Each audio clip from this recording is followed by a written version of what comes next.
Hey guys, wash basin டேப்ப கழட்டுறதுக்கு எப்படின்னு பார்க்கலாம். இதுக்கு நான் ஒரு டூல் செஞ்சிருக்கேன். இந்த டூல் வந்து ஹாலோ ஸ்பேனர். ஹாலோ ஸ்பேனர்ல ஒரு 3/4 நான் ஒரே ஒரு சைடு மட்டும் கட் பண்ணி வச்சிருக்கேன். கட் பண்ணிட்டு எதுக்காகன்னா, அப்பதான் அந்த ஹோஸ் வந்து அது வழியா போகும். பாருங்களேன். இந்த மாரி நம்ம ஈஸியா நம்ம இந்த கீழ உள்ள ஹோஸ் நட்ட நம்ம கழட்டலாம். இத கழட்டிட்டு, அத அப்படியே நம்ம திருப்பினோம் அப்படின்னா, ஃபுல் ஸ்பேனர் இன்னொரு சைடு இருக்கும். அத வச்சு அந்த டேப்போட நட்டையும் நம்ம கழட்டிறலாம். பாருங்களேன். இப்போ இது சிரமமான ஒண்ணு. இதுக்குள்ள நமக்கு ஸ்பேனர் போகாது அப்படிங்கிறதுனால இங்க பாருங்க. நான் இத வச்சு கழட்டுறேன். எவ்வளோ ஈஸியா இருக்கு பாருங்க. ஸோ இந்த டூல் வந்து கொஞ்சம் உங்களுக்கு ரொம்ப ரொம்ப ஹெல்ப்ஃபுல்லா இருக்கும். நீங்க இத எப்படி ரெடி பண்றீங்கன்னா, பக்கத்துல ஏதாவது லேத் இருக்கும். லேத்து, சின்ன பட்ற மாரி வச்சிருப்பாங்க.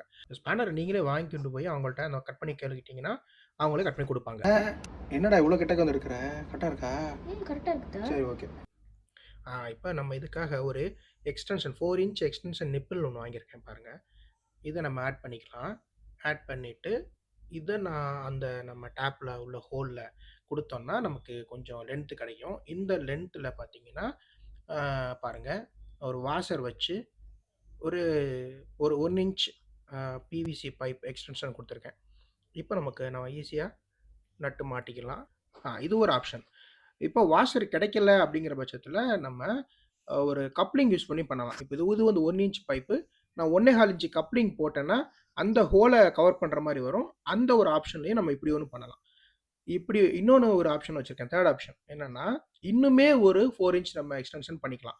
பாருங்களேன், இப்ப நான் வந்து 2வது எக்ஸ்டென்ஷன் குடுத்து நிப்பில் குடுத்து, லென்த்தி பிவிசி பைப் குடுத்துருக்கேன். வாஷர் வச்சு.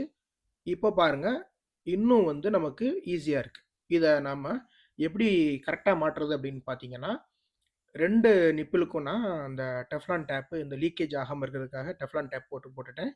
அந்த எக்ஸ்டெண்டட் பிவிசி பைப் வச்சு இப்ப நட்டு மாட்டிட்டேன். அதுக்கடுத்து ஹோஸோடைய நட்டையும் நான் வந்து எத வச்சு மாட்டுறேன்? ஸ்பேனர் வச்சு ஈஸியா மாட்டுறேன் பாருங்களேன்.